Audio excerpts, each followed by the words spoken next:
If you're anything like me, you've probably been wondering, what is a good affordable machine that can handle lots of modern tasks that isn't going to break the bank?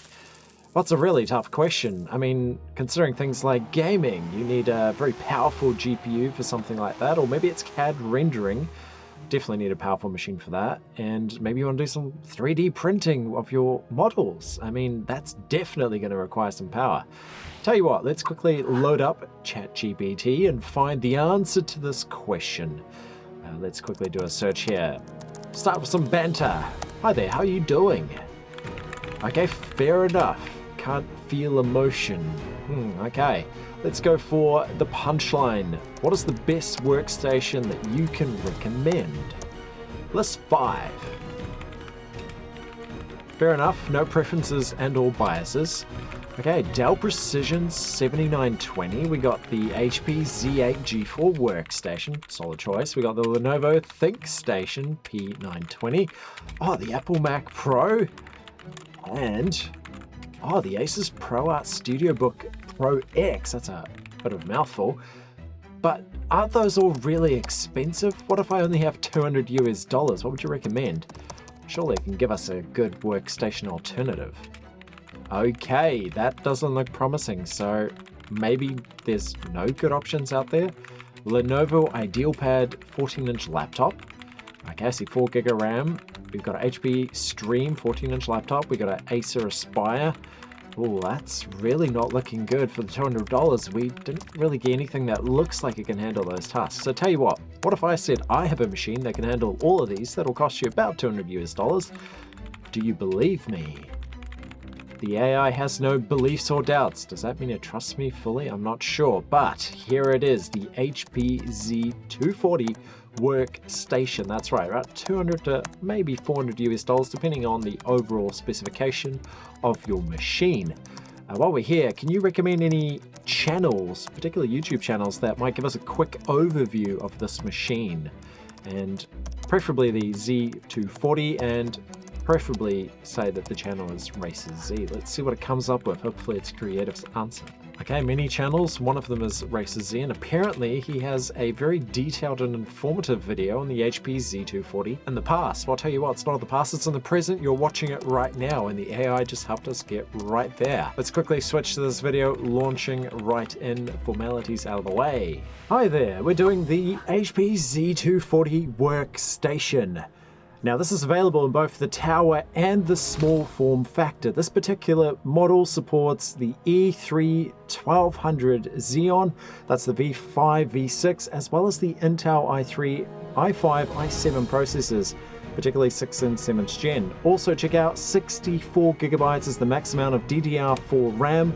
ECC will vary depending on the CPU that you combine it with. And we can also fit low power draw GPUs like the Quadro K4000, which is really well suited to this workstation.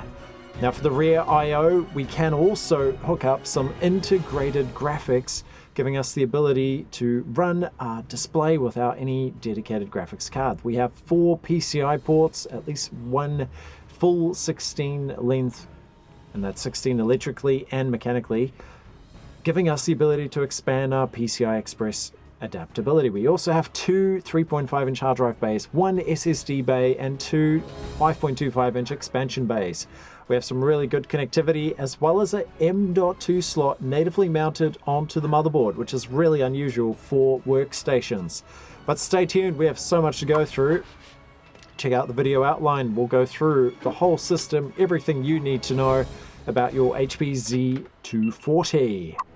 Now, first step first, let's go for the overview. We'll quickly gloss through this particular machine. It's got 2 DIMMs in there at the moment, 2 16GB RAM modules. Both of them are desktop unbuffered RAM, non-ECC. We also have 2 Intel PCIe 1GB Ethernet network interface cards, as well as the Quadro GPU, and the NVMe slot is empty, but we'll deal with that later on. We have 1 hard drive in there, and the 5.25-inch bays are completely unoccupied, but we can sort that later as well. We have a nice solid 400-watt 80+ platinum certified power supply with an LED indicator at the back, giving us a nice way to check its functionality. Lots of expandability on the rear I/O, giving us the ability to plug in most of our modern devices. Now, hard drive fitment. This is our caddy, allowing us to install our hard drive, and there are vibration grommets to reduce any potential vibration. Now, a little bit tricky to reinstall. Keep an eye out for the rails. Very important to slide into the rails, otherwise your hard drive will not fit smoothly. There it is. Now on to our next little hard drive. This particular machine, when I obtained it, did come with a hard drive. Take note, those 90-degree SATA cables, critical for these machines. Oh wow, that's really dusty. Now we could wipe it down, but tell you what, we won't need to, because I'll use compressed air later to try and clean this off. Very handy. And yes, that's a spray gun hooked up to a compressor with a valve to fine-tune the amount of pressure. There's no better way to clean your machine, and theoretically it's free, unlike compressed cans, which are really expensive. But we'll save this for now, so we'll just slot it back in. Take note of the removal process here, very easy. These particular plastic caddies have a fair bit of flex, but be gentle, you don't want to overextend them. They will break if you overextend. But very nice fitment, completely toolless, which is an absolute dream compared to some other alternative machines. Okay, slotting that one in. Now, interestingly, and let's quickly reconnect our SATA power. Actually, change of plan. Let's take out this hard drive. Surely there's something maybe larger that we can fit. That's only a 500 gigabyte. Well, stay tuned. See if we can find something a little bit more powerful to slot into this machine. Or maybe it'll go into another machine. We'll see what we can do. But there it is. Hard drive caddies. Very, very easy on this machine.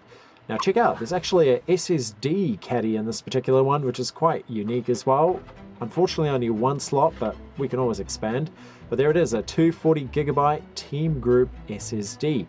Very important to run these workstations on SSDs, otherwise your boot performance will be well down in the trenches. You want this to be nice and fast. So same deal with removal. Does feel a little bit more, should we say, finicky on that one. Be very gentle with your force application. Really wish there was two, but let's check out our PCI slots as well. This particular machine has the NVIDIA Quadro K4000 GPU. Check out completely toolless removal of all of these cards as well. Now as we remove this one, just a little green tab on the motherboard to press back, and there's our GPU fully removed. Now this particular one has 768 CUDAs and a nice 3 gigabytes of memory and a very low 80 watt power draw, which makes it ideal when paired with our workstation. You could potentially run quite a lot of applications, but take note, it is slightly aged and your functionality will be a little bit lower today compared to in the past. But 2 DisplayPort 1.2s and 1 DVI port, very handy. And a nice fan there to keep things under control. Yes, it does occupy a full X16 slot, and check out the electrical connectivity of each of those PCI lanes. So only one X16 slot electrically, meaning we do have to choose where we install that graphics card very carefully. Now this is quite neat as well. We have a 1 gigabit Ethernet NIC network interface card. 2 of them in fact, extension adapters plugged into the motherboard that give us the ability to run some additional networking. Now clearly this machine would have been a NAS in its previous life, or some sort of file server, but there it is, very handy, and these are easy to recycle between different machines. And another fine example of our PCI connectivity, and those LED lights are really handy, aren't they? Giving us the speeds, 10, 100, or even 1000 megabits per second. But let's check out the last connector here. Now this one doesn't plug into the motherboard. This is a very old 20-pin internal USB 2.0 to RS232 serial port. You don't see that very often on your modern devices, but very handy for those old printers and related devices. Now this awesome NVMe slot, check this out. We can fit 4 different lengths in this particular slot, and it is native on the motherboard, which is absolutely exceptional. Now some other cool things here. Check out the replacement CMOS battery. Very, very important to keep an eye on these. They eventually run flat, and we have 2 SATA ports near the CPU and another 2 next to that NVMe port, giving us a total of 4. And there's our nice CPU cooler as well. Tell you what, do you want to see what's underneath the CPU? Should we check it out? Okay, let's go the extra step. We'll take it and strip it down to see what we're running. Now we all require a Torx bit for this particular job, and as we go about removing our cooler, I highly recommend the crisscross method, as I'm illustrating here. Now notice the tension is gradually releasing on all 4 corners That's quite important to help prevent any potential problems. Now let's go in for a closer view and check out what has happened as this particular cooler has aged. Now I can see a fair bit of run out on the edges there, which is not great for the thermal paste. That does mean we're going to have some problems, but let's go for the CPU and take note there, that is a 4-pin connector for the fan header, which means this is going to have nice speed control, which is very important for our workstation. But there it is, we have, oh, we can't see the model, it's still covered. Now, you might have noticed this if you have a keen eye, the memory load order was actually incorrect. Now, slot 1 is actually meant to have first DIMM module, and slot 2 is actually the third slot from, or should we say the second slot away from the CPU. So that's a little confusing in the numbering, but very important to check your side panel, otherwise you can install your memory incorrectly, which this particular machine appears to be, but we'll fine tune it, no troubles. Now definitely check out some of the other features. This gives you all of your outlines of your machine, particularly the speeds, things like 6 gigabit per second on our SATA connections, and even some of our details like the NVMe is occupying another PCIe lane. Theoretically we've got X4 bandwidth on that one, and we do have 2 other X4 electrical connections which give us the ability to run a few expansion cards, but we don't have a full 16, which would have been nice, X16. We also have diagnostic trouble codes. Quite a few there to take note of, so if you do ever have your machine not booting, and memory is one of those errors, so take note, very easy to diagnose. Oh, check that out, there's the latch, very handy as well. That looks like a really sturdy latch, and generally they're completely fault free, but every once in a while you may have the handle get a little bit loose. I've got that on at least one of my machines where the handle got a little bit loose, and check out, there's the safety latch where you can lock your machine shut should you need to do so. Okay, let's quickly fix these memory modules, and while we're here we'll scope out what the memory module is. It's very important, 2 white tabs, best to keep a hand in place, they can sometimes spring out of the socket, which isn't great. 16 gigabyte, now this particular one is desktop RAM, which does imply that we have a desktop CPU in there, probably an i3, i5 or i7, we'll scope that out soon, 6th or 7th gen. But there's our RAM module, quite neat, and yes, that is desktop RAM, so you can plug that into any of your desktops, which is quite cool, but only with the particular Intel CPU combo. The Xeons do not take kindly to non-ECC memory. They need the server memory, but you'll scope that out as you make your decisions. Now let's quickly go for the clean off. Shall we just wipe it down and see what's in there? No, we'll do this the proper way. We're going to take out the CPU. And again, same process here, keeping the finger in place there, just in case it gets stuck to the bracket and pops out. That wouldn't be fun for anyone, all the pins getting damaged. Now be very delicate here, absolutely cannot drop the CPU. Oh, that's looking brand new, check out that. All gold terminals are still looking spotless. Beautiful, well maintained and likely never removed. Now let's quickly zoom in on the pins. Now take note, come to my attention that 95% of you are not subscribed. It really helped the channel. Consider subscribing if you've enjoyed the content. But there it is, those pins are looking absolutely pristine, so no one's probably been in there before. No pins have been bent, which means this machine's going to run absolutely fine. Now for the cleanup. That cloth is not going anywhere near that exposed socket. We'll clean it off to the side here, hopefully you can kind of see. And that is a i3 6100, very, very capable i3 CPU, but definitely not the most potent one that can be in this machine or that's out there right now. But keep in mind this machine dates back to 2015, so hardware's beginning to age a little bit, but still pretty capable. Ooh, a little bit of a scratch on that corner there. Hopefully that wasn't me. Okay, let's slot this particular CPU back into place and be very delicate. You'll see the glove comes off on this one because I cannot afford to drop this onto that particular socket. Now, very important, keep an eye out for the golden triangle. That's how you know the correct orientation on your CPU for this particular and most other workstations, particularly from HP. Okay, with that gold triangle aligned, bottom left corner, from my perspective, let's insert, cannot drop it, cannot drop this. If we drop this, all those pins will be sandwiched into oblivion. Let's not drop it. Okay, no troubles. I wasn't worried. Did you really think it was going to be dropped? Now, very important, when you put it in, just check for seating. I always like to apply a little bit of pressure, try and move it just slightly. It shouldn't make any budging. Make sure that bracket clips in underneath the screw. Definitely do that check before we crunch all the pins together. Very important to make sure it's seated 100% correctly. No room for error. Perfect. Okay, so far so good. Now for thermal paste. Easy. We take our Arctic Silver 5. It's the one that I normally use, but today I'm going to test out NTH1 from Noctua. Quite a nice paste as well. Now, Usually you would just apply a massive blob and you'd call it a day, kind of like this, and then we can put everything back together and we move on with our lives. It's great, but that is not the right method. I recommend the spreader method. We're going to go for 100% coverage of that integrated heat spreader, and a few other things come along on this journey. Now, this is very tedious, and in the modern world, sometimes we don't have time to waste on this. So is it really worth doing this? I'm going to argue yes, because I've had machines where, one, you put on too much thermal paste, two, you don't get full coverage if you just do a little blob. So very important to find the balance, and the balance is the spreading technique. So you'll notice at the end here, we have 100% coverage, and one common problem is air pockets. To avoid that, I just apply a little bit of thermal paste in the middle, kind of like that. Then you end up with the perfect fix. Now check out this cooler. We can clearly see the old paste that has run out literally from the spreader and left us with a bit of a thermal problem. Now, very easy to clean this off. In fact, that paste is still in relatively good condition. Normally it's rock solid, so that's great. But we do need to remove that. We don't want to combine paste. They're often not compatible. Different compounds, different reactive states. Now that's looking sparkly. Let's insert it. No, we're going to put more thermal paste onto this particular cooler. It's a method that I like to employ because that ensures, again, 100% coverage. Now I'm going to do my best to spread on this one as well, although I will say the NTH1 is not very keen to be spread.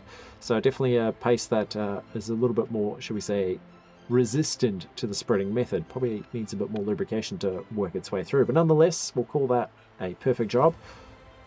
Let's quickly reinstall this CPU. Now, take note, the connection needs to be pointing upwards, otherwise we have this incorrect, kind of like that. And then crisscross method, very important to use the crisscross method when you're reinstalling your CPU cooler. It just evens out the tension and prevents damage to the motherboard.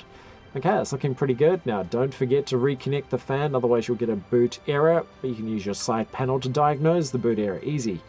Okay, next step, we'll reconnect our SATA connection. That particular one goes to the DVD writer. NVMe installation. That's right, we can install an M.2 drive on this particular motherboard. Very important to be M.2. Now, as we go for the installation, really easy. Sorry, it's a little blurry, but you get the idea. Should we go for a different angle? Let's get a slightly better view of the action. Now, we can fit 4 different lengths on this particular machine. We do have a nice screw that appears to be able to be loosened by hand. I'll test it out. Okay, no, that's definitely been tensioned down. It's not budging even with my grippy fingers on the gloves. So let's grab a tool. And normally these are Phillips head, but this particular one is not Phillips. It appears to be a Torx bit, so that's a little unusual. You will need your specialist toolkit to work your way through, unless it's finger tight, but not this time. Let's have a look at this bit. Very important not to drop this over your open case, keep that in mind, but there it is, we can kind of see it. Okay, there's the standoff, compressing down onto the NVMe, and there's the bit there. Okay, you could probably use a flat head there as well. There is space for that, which is much more convenient. Magnetized screwdriver is a plus here as well, otherwise a nightmare. So just resetting it, making sure it's evenly positioned, and then we're good to go. We can insert our standoff, and that should keep that NVMe from pulling out and causing us some problems while booting and so forth. Excellent. That's so cool. M.2 slot. Now, surely we're done, or is there more that we can do? There's always more. Let's go for some cinematic B-roll before we get on to our next step. That's looking really tidy. Very neat looking motherboard. And yes, we got the fan reconnected, very important. And we've got the RAM installed correctly. This machine should now run like an absolute dream. GPU time. That's right, let's quickly refit this particular GPU. Now I'm going to retain it on the second PCI slot, that is the X16 mechanical and X16 electrical lane. The most optimal. Now the M.2 drive is installed, and currently we're actually having a little bit of trouble with space to access the SATA port, so take note of that as well. We've inserted our toolless bracket, and now we can insert our 6-pin power connector. And our 80-watt GPU is now fully powered. Now, front panel removal, very easy to remove. There are 3 green hooks that you need to unclip, and that connects to 3 hooks at the back of the panel. Let's take another look there. You see the hooks at the back there. Very easy, they slot into the case itself. A little bit dusty, you'll see quite a bit of dust, but as I mentioned, we won't worry about this now. We can use compressed air later to clean it all out. Very easy, much less risky compared to, say, static from a cloth. Okay, quick upgrade. Let's go for a 5.25-inch expansion bay. Now, normally there's two of these adapters, but in this case, one's already been removed, leaving space for something like this, the old master hard drive expansion bay. Oh, what's this? There's a hard drive in here. I don't remember putting this in here. What is it? Oh, that's a 16 terabyte Iron Wolf Pro. That's ideal for a NAS. Wait, is this going to turn into a NAS? That wasn't the plan, or maybe it is the plan. Oh, not anymore. We're going for a different motherboard, different machine altogether, but this is ideally suited to this machine if you're going to use it as a NAS, which it's really good at. Well, let's check it anyway. I'm going to install this adapter. Technically, it's finding its home in another machine, but that's a future video. Stay tuned. But let's see what this looks like once it's in. Very easy to slot in, but you do normally have to remove that plate, or should we say spacer. Now the next thing we need to do is remove this particular clip-in or cover to ensure that we have access to that bay. And there it is. Easy, easy. We'll insert the hooks and do a quick clip so we get an idea of what this looks like. Take note, the orientation is important, but pretty easy given the USB port access panel there. And there it is. Got the clips in and it's secured. Wow, that looks like it was meant to be there. Let's go for a little bit of B-roll here. Yep, no, that definitely looks right at home in our Z240 Workstation. 10 out of 10, and that's a really cool adapter. What can we do in it? Well, you can fit at least one 3.5-inch hard drive and two SSDs, or alternatively, at least 4 SSDs, probably more if you get highly creative. So very cool adapter. Now, in terms of securing it, you have 4 screws mounted on the side panel of your Z240, which is really handy. You can take those and insert them into this particular slot, which more or less secures the all-master adapter. But take note, the workstation adapters are a little bit finicky on fitment of these particular adapters. We would need a screw in there, but these particular ones do not suffice.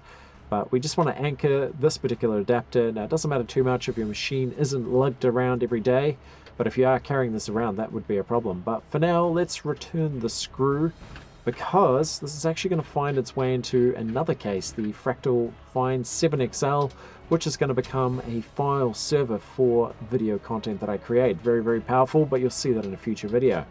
Doing a HP Z2, sorry, it was going to be a Z240, but now it's going to be a Z440 case swap. Stay tuned for that. But while we're here, there could be another interesting thing to check out. So there's the old master. Oh, we need better lighting, but we can kind of see the adapter there. Take note, your SATA cables will connect at the back, and there's lots of access to connect your hard drives.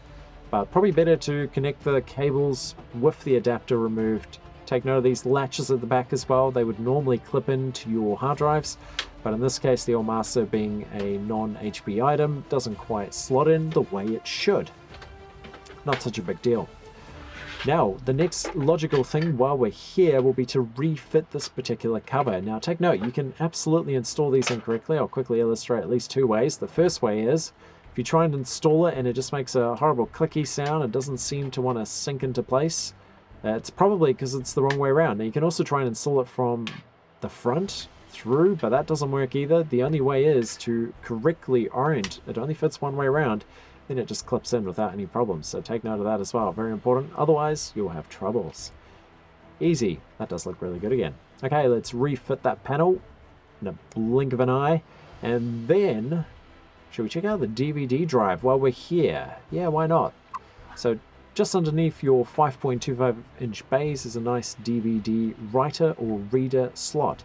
It is a really small form factor slot, but ideal for these slimline drives. Now, you may want one of these, very handy if you are still using this media. Take note, there's a little green tab at the back, which allows you to release this drive from this machine. Otherwise, it is fairly well secured. There's also sometimes a green tab at the front. You can see the opening there. Okay, well, looks like we might be done. Is this machine ready for service?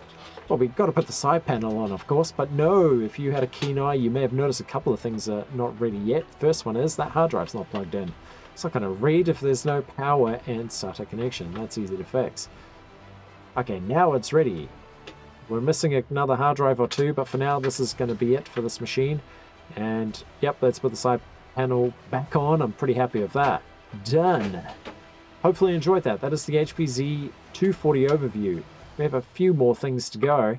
The next one, of course, is going to be the rear I/O on this particular machine.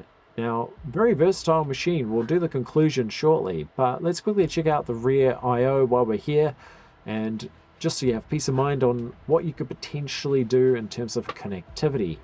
Now, for your power supply, very handy. We have a very nice LED indicator giving you the ability to check your power supply's function. If it's off, probably the power supply that is worn out. We have 2 USB 2.0s and 4 USB 3.0s, as well as the integrated graphics outputs, which is only available on certain CPUs, particularly the non-Xeons. Okay, there's our fan, usually 4 screws securing them. This particular case only 3. The case itself obscures one of them, and we have our security latch there as well. And that's it. We've done really well. That takes us through everything you need to know on your HP Z240, except for the conclusions. Check this out, we're going to fly through. 8 out of 10 for daily use, my rating for each of these parameters. 2 out of 10 for 4K video, not that great for that purpose. But generally, this is a really high value machine. Now check out those scores. It ends up with about a 50 out of 100. And I'm going to rate it more or less a hybrid vehicle. It's economic, but it lacks power. Still very useful, but expected to do a single task really well, but don't strain it with too much. It has limits. But overall, a very handy machine, and as I mentioned, good value. Now, future content. This is the HP Z Turbo Drive Quad Pro. That is an NVMe adapter, likely the best one money can buy. Yes, they're kind of pricey, but in terms of performance, they offer so much functionality. We have to go through this in a future video. Hopefully you'll find that of interest, and very nice aluminium plate there to keep it all contained. But that's a future video. We can't go through it now. I know it's tempting, but we'll have to save that. But check it out. There are a few other bits on this particular one. We have a nice fan to control temperatures and a full X16 slot. Very nice. Stay tuned for a future video. We'll go through that one in a whole lot of detail. Put it back in the anti-static, and let's move on to the next potential future video. We're looking at the Asus Hyper. This is the M.2 NVMe adapter, the version 2 in particular. This one allows 4 NVMe, similar to the HP Quad Pro, and that would potentially land in your Z240, whether it's in a native case or like this one, case swapped. Hopefully you enjoyed that. I'll see you in future videos. Take it easy.